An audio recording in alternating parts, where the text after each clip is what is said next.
نحمده ونصلي ونسلم على رسوله النبي الكريم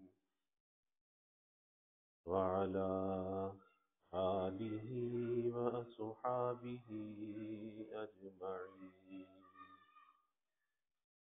اللهم صل على سيدنا ومولانا محمد وعلى آل سيدنا ومولانا محمد وبارك وسلم صلاة وسلاما كثيرا كثيرا.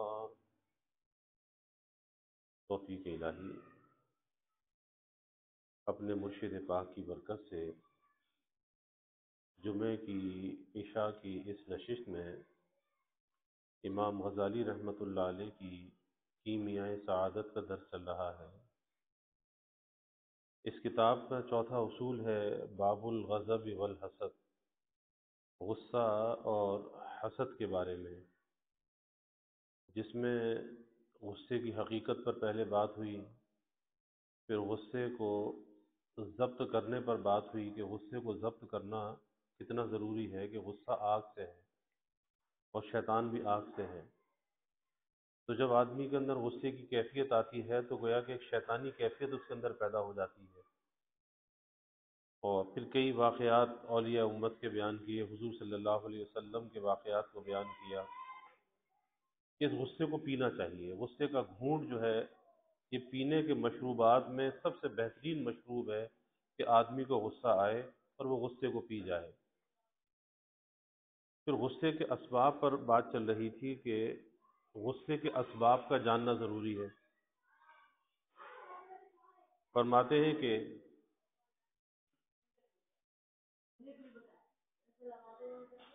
فطری بات ہے کہ آدمی اپنی خواہش کے ماتحت ہر چیز کو حاصل کرنے کی کوشش کرتا ہے. یعنی بہت سی خواہشات ہیں انسان کے اندر، یہ بھی مل جائے وہ بھی مل جائے، بہت سی خواہشات ہیں. اب چاہے وہ بزور لے یا بنرمی، یا اگر بے ضرورت چیز اس کے ہاتھ سے نکل جائے تو اس کو غصہ نہ آئے. اپنی ضرورت کو یہ چیز حاصل کرنا غصہ کہلاتا ہے. اپنی ضرورت کو وہ چیز حاصل کرنا غصہ کہلاتا ہے. اب جتنی ضروریات بڑھتی جائیں گی طمع اور حرص میں اضافہ ہوتا جائے گا، اتنا ہی غصہ بڑھتا رہے گا. جتنی حرص بڑھتی رہے گی، طمع بڑھتی رہے گی، اتنا غصہ بڑھتا رہے گا. اسی طرح اگر آدمی ریاضت کے بعد دنیا کی حرص کو چھوڑ چکا ہے، یعنی مجاہدہ کیا، ریاضت کی اور دنیا کی حرص کو چھوڑ دیا، تو اس کو غصہ نہ آئے گا. مثلا کوئی آدمی اس سے کسی اونچی جگہ پر بیٹھنے کو کہے تو بیٹھ جائے گا، اور نہ کہے تو اس کی پرواہ نہ کرے گا. یعنی مجاہدہ کیا، ریاضت کی، اب اس نے اپنے آپ کو اندر سے کچھ مٹایا، اپنے غصے پر قابو پایا. اب اس بات کی اس کے اندر جو ایک آرزو ہے، ایک تمنا ہے، خواہش ہے کہ جی مجھے اچھی جگہ بٹھایا جائے، میرا زیادہ ادب اور احترام کیا جائے. اگر ہو گیا ٹھیک ہے، نہ ہوا جب بھی ٹھیک ہے. زیادہ تر غصہ مال دنیا کے لیے پیدا ہوتا ہے، دنیا کے مال کے لیے، یا بعض اوقات چھوٹی چھوٹی باتوں پر بھی غصہ آنے لگتا ہے. مثلا کسی سے کہیں کہ تجھ سے شطرنج اچھا کھیلنا نہیں آتا، تو وہ لڑ بیٹھتا ہے، لڑنے پر آمادہ ہو جاتا ہے کہ میری برائی کیسے کر دی.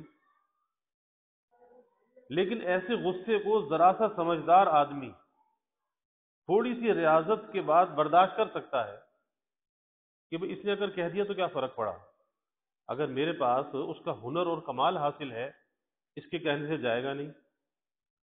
اور کبھی ایسا ہوتا ہے کہ کسی نے اگر انسان کے کسی کام کی مذمت کر دی تو اس کے اندر اس کام کو بہتر کرنے کی جستجو پیدا ہو جاتی ہے، تو پھر بھی اس کے فائدے کی بات ہے. اس لیے تھوڑی سی ریاضت کے بعد آدمی اس چیز کو برداشت کر سکتا ہے. اگر ضرورت شرعی کو پورا کرنے کے لیے غصہ ہو تو ناجائز نہیں ہے، بلکہ اپنی ضرورت کو پورا کرنے کے لیے آدمی میں غصہ ہونا چاہیے، کیونکہ اگر غصہ نہیں ہوگا تو ٹھنڈا ہو جائے گا۔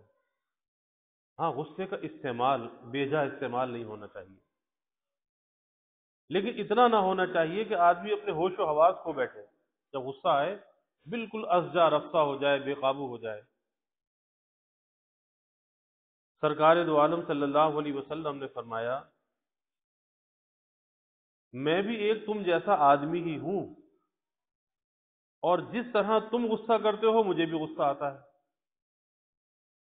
اے خدا، جب میں کسی پر لعنت کروں یا غصہ کروں تو اس پر اپنی رحمت نازل فرما۔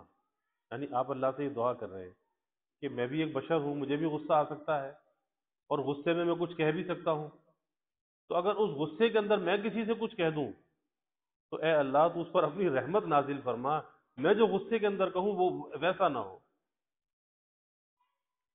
تو ابن عمر عبداللہ ابن عمر بن العاص رضی اللہ عنہ نے کہا کہ یا رسول اللہ صلی اللہ علیہ وسلم، آپ جو کچھ فرماتے ہیں میں اس کو لکھ لیا کرتا ہوں، کیا غصے کے کلمات بھی لکھ لیا کروں؟ اگر آپ کی زبان سے غصے کے کلمات نکلتے ہیں اسے بھی لکھ لیا کروں؟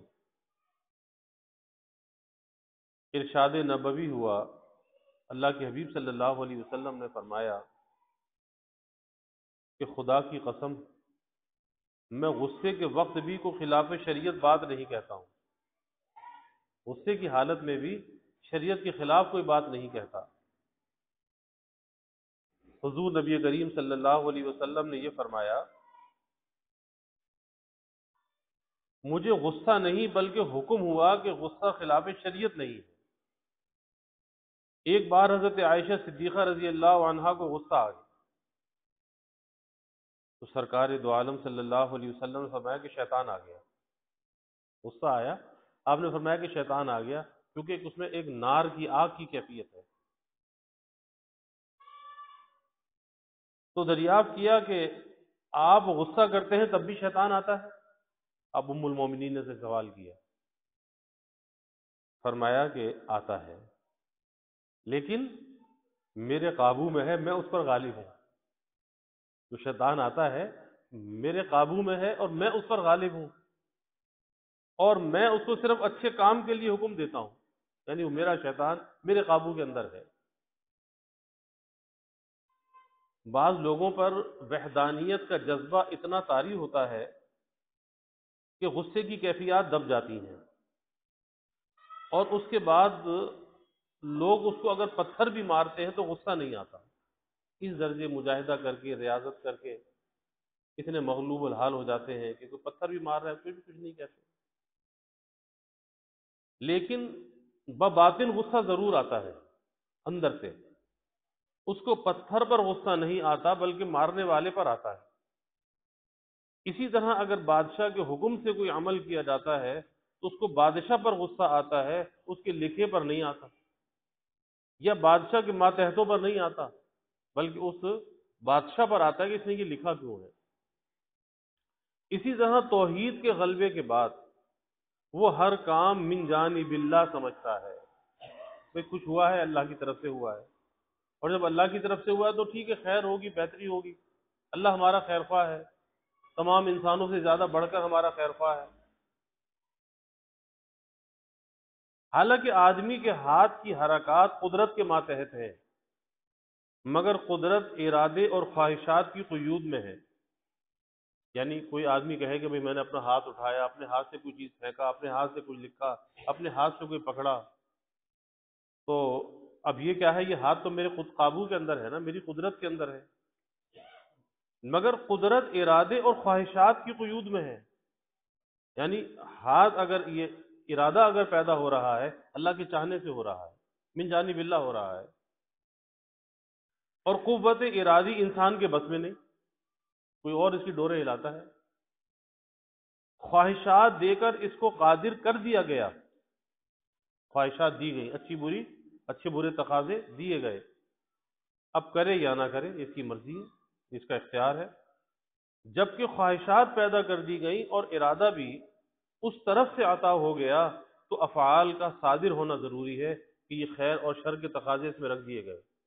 اب کچھ تو اس سے ظاہر ہوگا، خیر ظاہر ہوگی یا شر ظاہر ہوگا۔ اب ایک مثال بیان کی، جس طرح ایک مواحد کا ذریعہ ایک بکری ہو، توحید پر جس کا یقین ہے، مواحد، ایک بکری اس کے پاس ہے اور وہی اس کا ذریعہ ہے، اور وہ بکری مر جائے تو اس کو ضرور رنج ہوگا، لیکن غصہ نہ آئے گا، اس لیے کہ یہ کام کسی آدمی کے ذریعے سے نہیں ہوا۔ یہ جو ہوا بکری کا مرنا، یہ عمل تو کسی آدمی کے ذریعے سے یہ عمل نہیں ہوا، اللہ کے چاہنے سے ہوا ہے۔ حضرت سلمان کو ایک آدمی نے گالی دی، آپ نے فرمایا کہ اگر میری نیکیاں تیرے گالی سے زیادہ ہیں تو مجھے کوئی غم نہیں، میری نیکیاں تیری گالی سے زیادہ ہیں تو مجھے کوئی غم نہیں، اور اگر تیرا کہنا میرے گناہوں سے زیادہ وزنی ہے تو واقعی میں اس سے زیادہ برا ہوں، تو پھر مجھے بھی اعتراض کی کوئی ضرورت نہیں جب میں اتنا ہی برا ہوں۔ کسی آدمی نے ربی بن خثیم کو گالی دی تو فرمایا کہ میرے اور خباثت کے بیچ میں ایک خلا ہے، میرے اور خباثت کے بیچ میں ایک خلا ہے، اگر اس کو طے کر لوں تو مجھے تیری گالی کی کچھ پرواہ نہیں ہے۔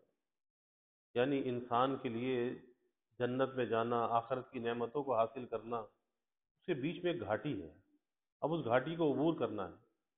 اگر اس گھاٹی کو عبور کر گیا، پار ہو گیا تو کامیاب ہو گیا، اور اگر اس گھاٹی سے پہلے ہی اپنے کو بہت اچھا سمجھ رہا ہے لیکن گھاٹی سے نہ گزر سکا، اس میں اندر ہی گر گیا، اس کھائی کے اندر گر گیا، تو پھر وہ اچھا سمجھنا کس کام کا ہے؟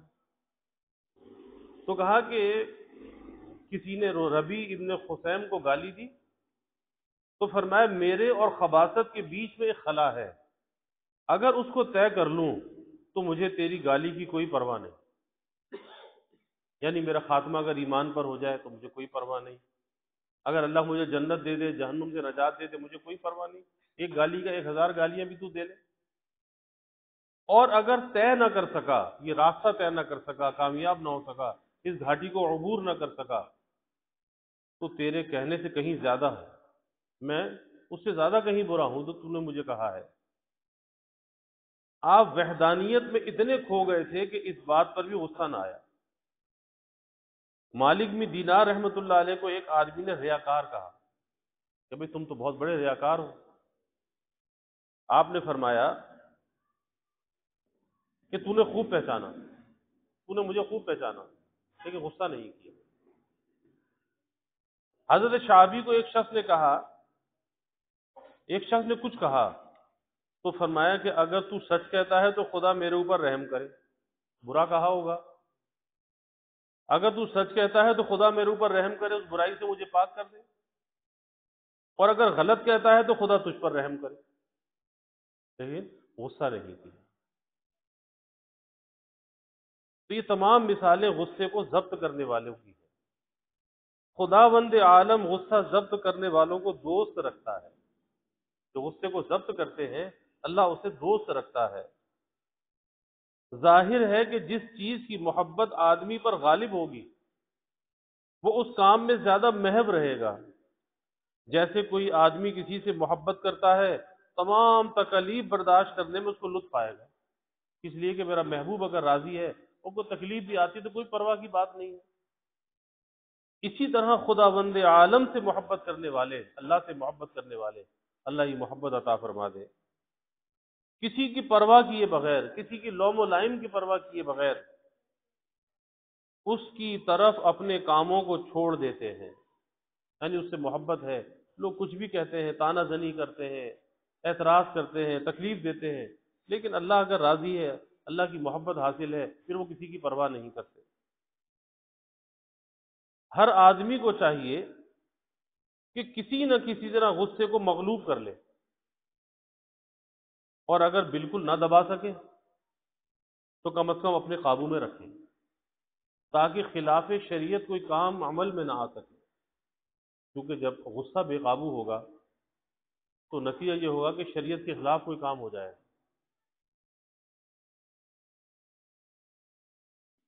اب آگے ہے کہ غصہ کس طرح فروغ ہو سکتا ہے۔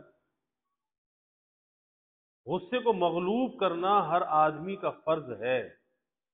غصے کا مغلوب کرنا ہر آدمی کا فرض ہے، کیونکہ غصہ ہی عموماً گناہوں کا سبب ہوتا ہے۔ غصے میں کسی کی غیبت کر دی، کسی کو برا کہہ دیا، کسی کا کوئی چیز حق مار لیا، غصے کی وجہ سے۔ اس کا دفعیہ دو صورتوں سے ہو سکتا ہے۔ اول توبہ، کہ اس کو بالکل اپنی طبیعت سے نکال دے، اور یہ بالکل مسہل کی طرح ہے کہ مادہ فاسدہ ہے، پکی سچی توبہ کرے، اپنے اندر سے اس چیز کو نکالے۔ جیسے مادہ فاسدہ جب انسان کے اندر ہوتا ہے اور اس کی وجہ سے کوئی بیماریاں ہوتی ہیں تو اطباء اسے مسہل دیتے ہیں، یعنی جلاب اور دستوں کی دوا، تاکہ وہ دستوں کے ذریعے سے مادہ فاسدہ نکل جائے اور انسان صحت یاب ہو جائے۔ تو اول توبہ کہ اس کو بالکل اپنی طبیعت سے نکال دے، یہ بالکل مسہل کی طرح ہے۔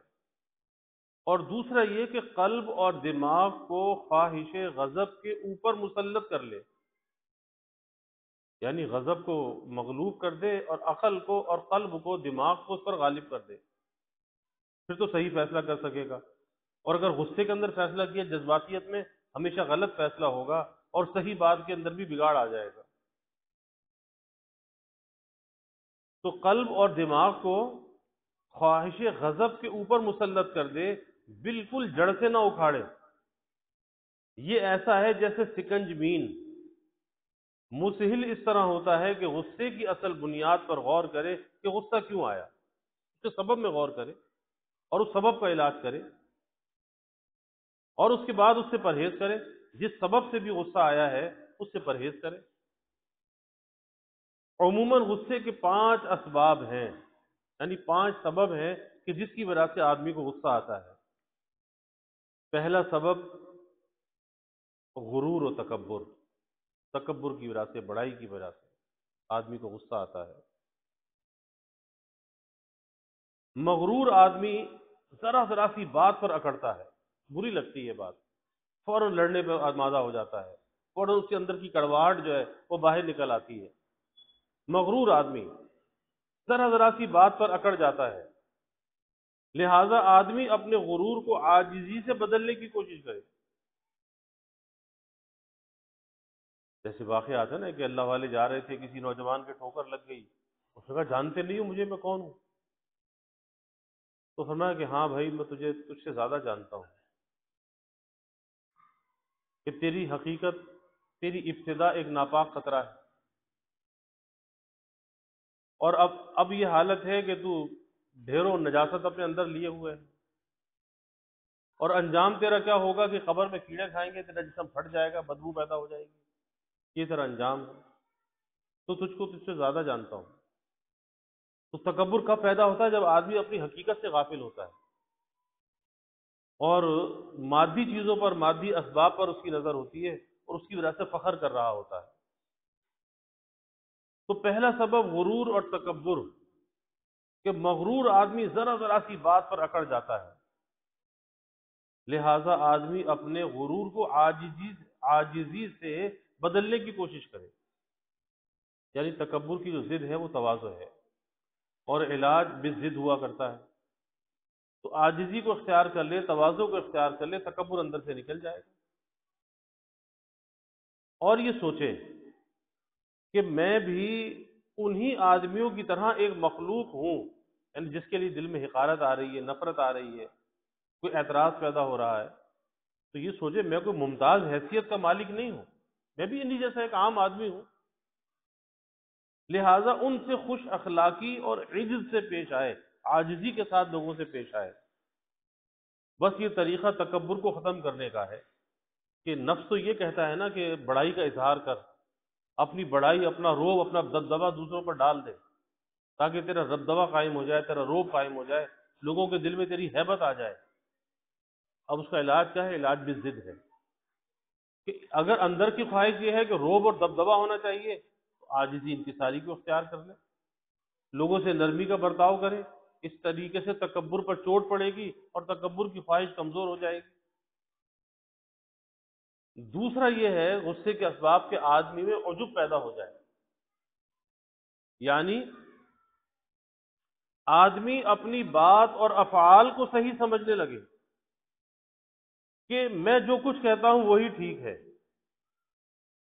اپنی بات پر، اپنے قول پر جمود، بس میری بات صحیح ہے باقی سب کچھ غلط ہے۔ ان دونوں افعال کبر و عجب کے متعلق آئندہ بھی تھوڑا لکھا ہے، تو یہ دونوں چیزیں ایسی ہیں کہ کبھی تکبر ہوتا ہے، کبھی عجب ہوتا ہے۔ تکبر میں کیا ہوتا ہے کہ دوسرے کی حقارت ہوتی ہے، نفرت ہوتی ہے دوسرے سے، اور عجب میں کیا ہوتا ہے کہ دوسرے کی حقارت تو نہیں ہوتی لیکن اپنے کو کچھ سمجھ رہا ہوتا ہے کہ ہاں بس میں ٹھیک ہوں، میں بھی کچھ ہوں، سارے اچھے ہیں لیکن میں بھی کچھ ہوں نا، تو اپنی خوبی اور کمال کے اوپر نظر ہوتی ہے، اور جس گھڑی اپنے کو کچھ سمجھ رہا ہوتا ہے، اپنے اوپر نظر ہوتی ہے، عین اس گھڑی میں اللہ کی نظر میں مردود ہوتا ہے۔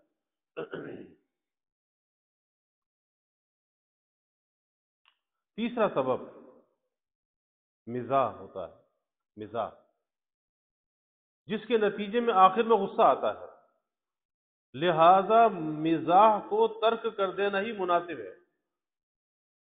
بعض دفعہ ایسا ہوتا ہے کہ چند دوست اگر مل بیٹھے ہیں اور آپس میں کوئی ہنسی مذاق ہو رہا ہے، مزاح، لیکن بعضے کچھ کم ظرف بھی ہوتے ہیں یا بعضے کچھ حد سے باہر نکلنے والے بھی ہوتے ہیں۔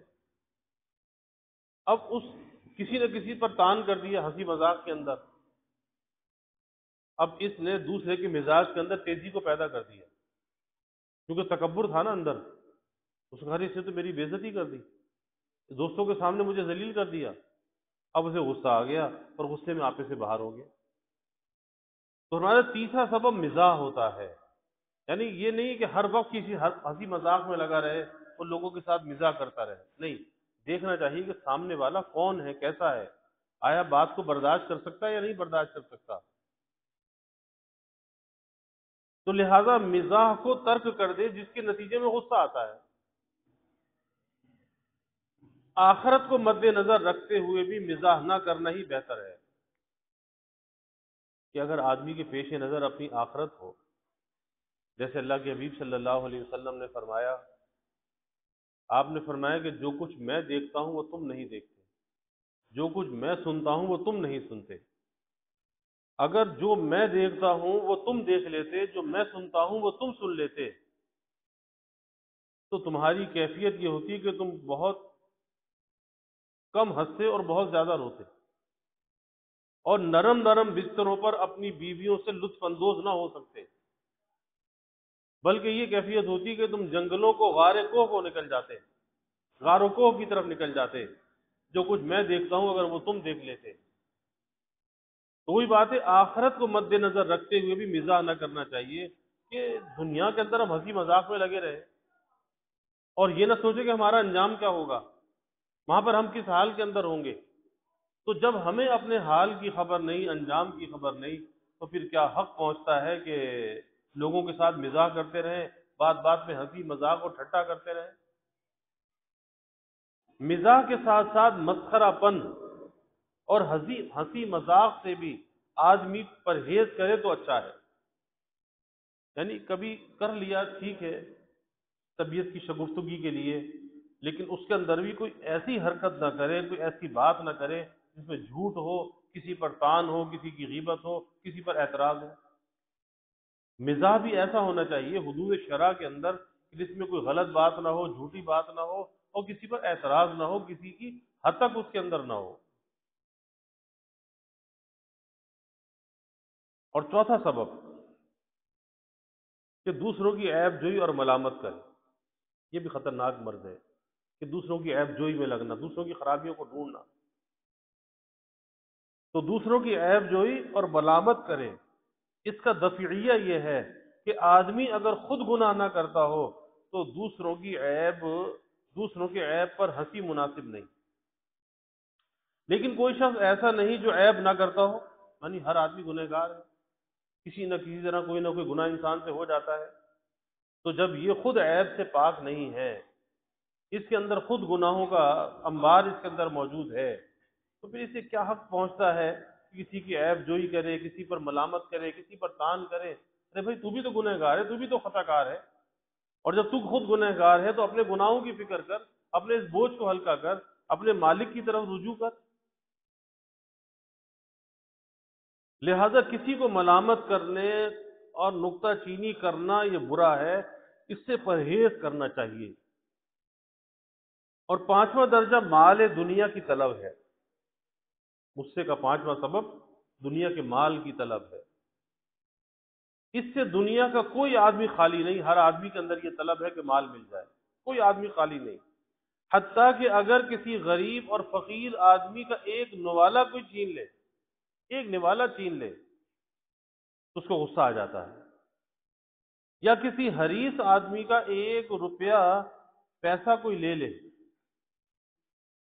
تو وہ غصے میں بے قابو ہو جاتا ہے کہ میرا پیسہ کیوں لے لیا، میرا مال کیوں لے لیا، غصے میں آپے سے باہر ہو جاتا ہے۔ لہٰذا اگر اس کو علم و تہذیب کی روح سے تبدیل کرنا چاہیے تو اس کی اصل بنیاد پر غور کرے کہ مال دنیا کی بنیاد صرف خرابیوں پر ہے۔ مال کے اندر بڑا فساد ہے، بڑی آزمائش ہے، بڑا امتحان ہے۔